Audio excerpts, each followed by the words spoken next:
A side-by-side comparison of Meghan Markle and Prince Harry has quietly resurfaced in royal commentary, and the reaction from palace insiders tells you everything you need to know. This is not a comparison meant to flatter them or to celebrate their individual strengths, but rather one that reveals just how powerful they are together and why that power still unsettles the institution they walked away from. The current conversation is being driven by renewed rumours that Meghan may decide to accompany her husband to the UK more often if and when his security arrangements are adjusted. Right now, Harry is tied to a rigid 30-day notification process before any trip, a process that has been widely criticised as impractical and punitive. The suggestion is that if those restrictions ease, Meghan could choose to join him more freely, not as a one-off moment, but as part of a new normal. And that possibility alone has reportedly set nerves jangling behind palace walls. According to an anonymous palace aide, the concern is not simply about Meghan showing up. It is about what she represents and what she does effortlessly. The aide allegedly claimed that Meghan understands visuals better than almost anyone in that family. Gardens, children, food, fashion. These are not random details. They are the exact elements that shape public perception in the modern age. Meghan knows how to create images that travel, images that linger, and images that connect emotionally across borders. That is not a small thing. In an era where relevance is built online and in the hearts of ordinary people rather than in gilded rooms, that skill is invaluable.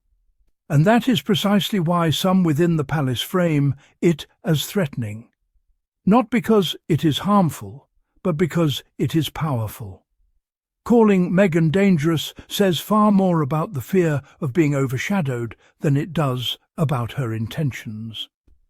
The idea that her presence could create what another source described as chaos reveals the fragility of an institution that still relies on rigid control and carefully managed optics.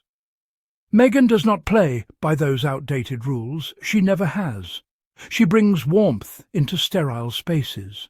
She brings authenticity where performance is expected. And that authenticity resonates in a way that cannot be micromanaged. This is where the comparison with Prince Harry becomes especially telling.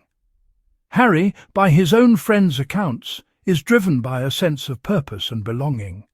His focus is Invictus, veterans, and the causes that give his life meaning beyond titles.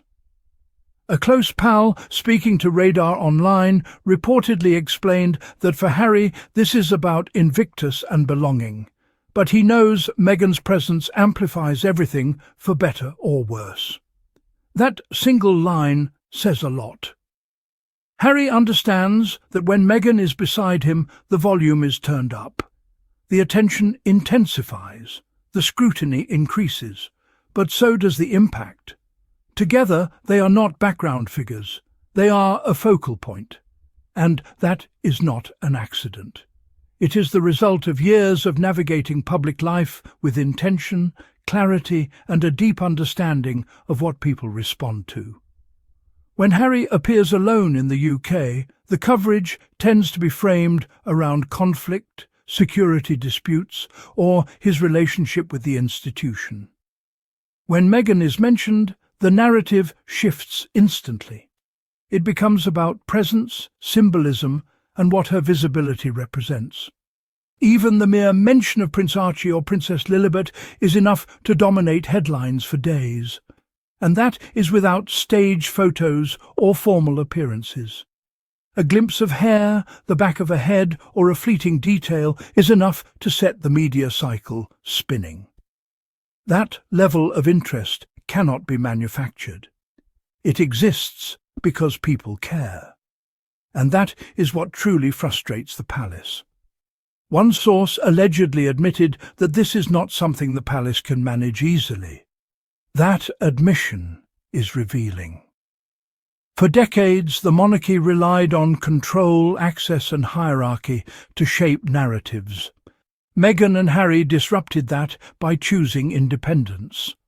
They removed themselves from the system designed to regulate them, and in doing so exposed how much of the old machinery depends on compliance. Meghan's understanding of imagery is not manipulative.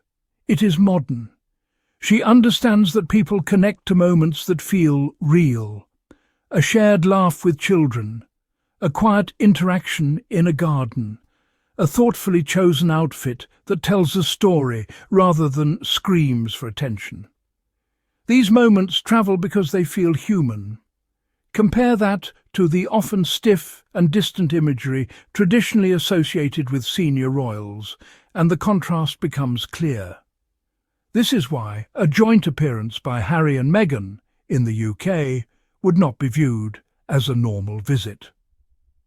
A royal watcher recently highlighted that it would be an event, not because they would demand attention, but because attention would naturally follow.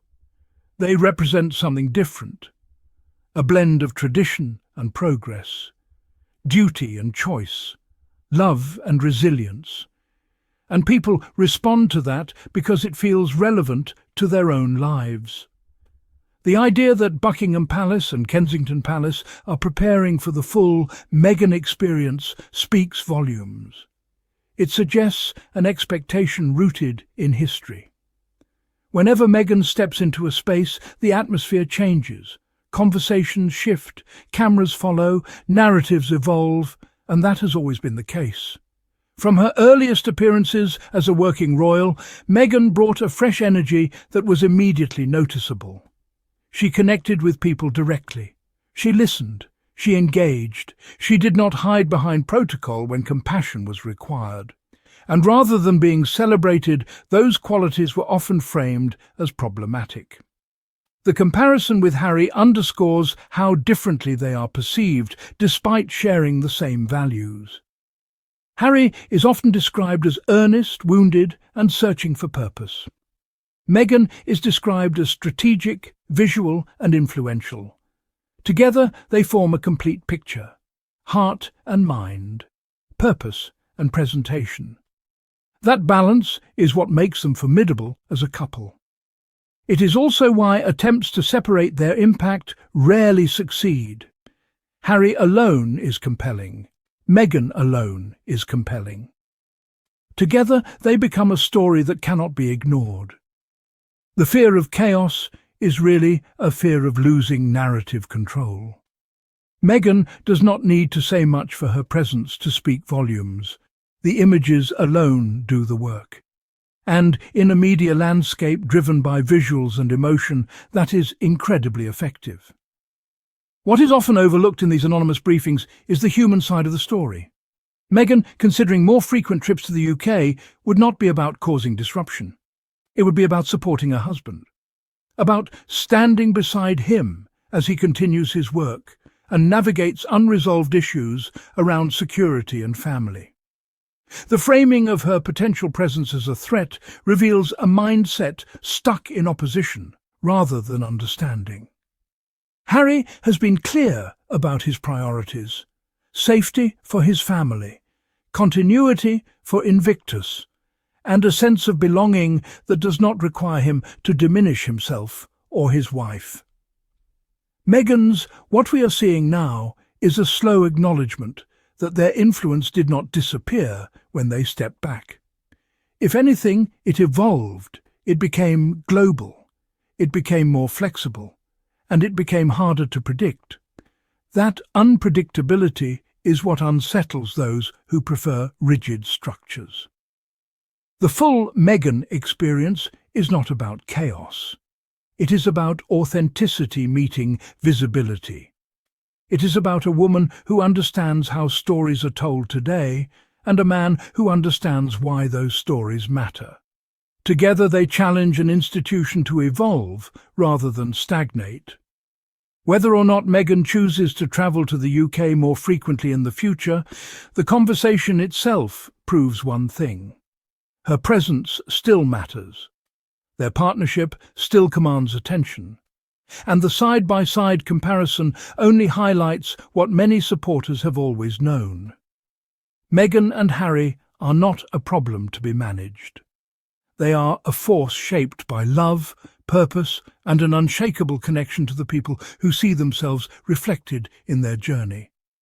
And that is something no palace strategy can ever fully contain.